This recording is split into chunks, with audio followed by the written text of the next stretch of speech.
at sea.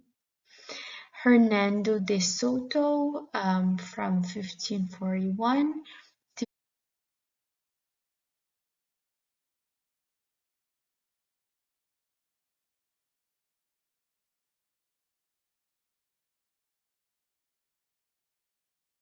1542 traveled across much of the present-day American South and then up the Mississippi and Arkansas rivers.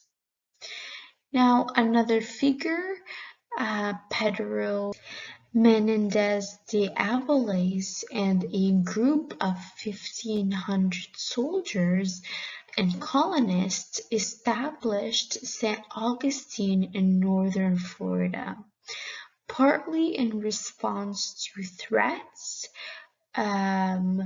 of Protestant Calvinists colonization in the region and to protect actually Spanish settlements. Now, established in 1565, St. Augustine is the longest surviving permanent European settlement in present-day United States.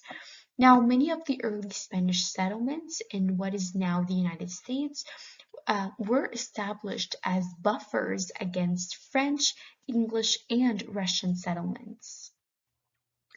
Now, Juan Oñate was given a land grant in 1595 of El Norte, or the North, above the Rio Grande.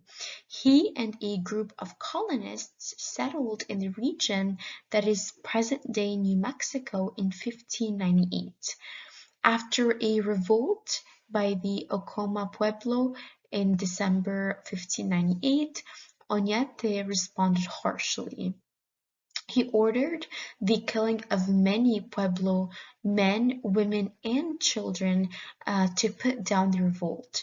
Once it was suppressed, the survivors were enslaved, and Oñate decreed that 24 of the Pueblo males over the age of 25 should have one foot severed to remind the Native Americans what would happen if they chose to rebel again.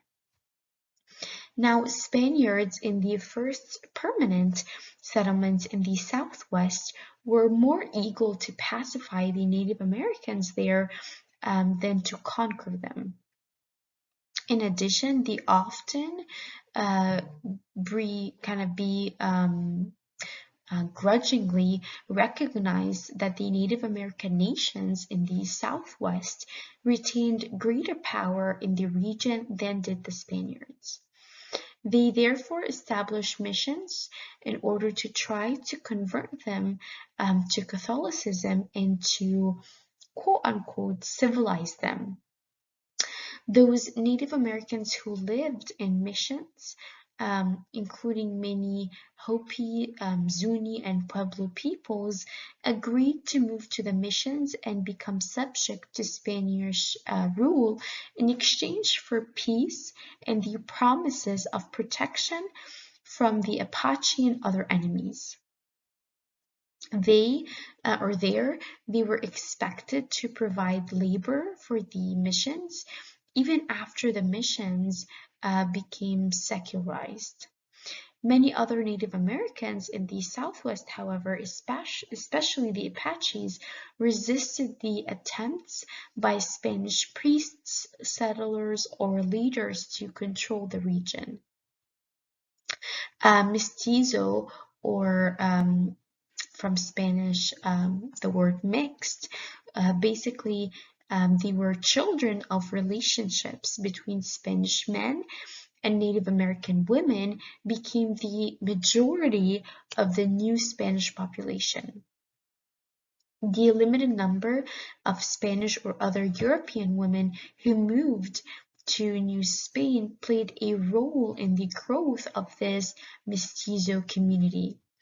This large multiracial community helped prompt Spain to be more inclusive in racial and social matters than the English, although there was still a social hierarchy based on racial groupings in New Spain. In 1680, Pope, who was a charismatic Pueblo spiritual leader, led an uprising of Pueblo warriors against the missions and Spanish settlements in New Mexico. By the end of the rebellion, the 2,400 Spanish survivors had fled and New Mexico had returned to Pueblo control. This became the greatest defeat of Europeans by Native Americans. Only after 12 years did Spanish military leaders re-establish Spanish settlements and military posts in the region. Now, talking about the Plains Indians, the horse-stealing raid depicted in this painting kind of demonstrates the essential or how essential horses played in Plains life. The horse was not native to the New World, but once introduced, it became the Plains Indians' most useful tool and weapon. Horses became so valuable that they intensified intertribal warfare as the Indians fought for their control. The Pueblos and other Native American nations who allied themselves with the Spanish gained access to Spanish horses through trade. The spread of horses across the Southwest and Great Plains allowed Native American groups to travel more quickly and to replace dogs with horses as their primary beasts of burden. The introduction of the horse to the Great Plains region also allowed those Native American groups who possessed horses to hunt more quickly and more efficiently. This enabled them to kill more bison, which was a source of food, clothing, and other important commodities. And although horses enabled their owners to travel more quickly and hunt more effectively, they also led to increased prowess in warfare, which really exacerbated the already existing tensions in the region. Now, following the quote-unquote solidification of the Protestant Reformation, both England and France turned their attention to the rise of Spanish power in the New World and the opportunities presented by establishing their own colonies in the Americas. Giovanni de Verrazzano, who was an Italian sailing for the French, attempted to discover a western passage to India, but to no avail.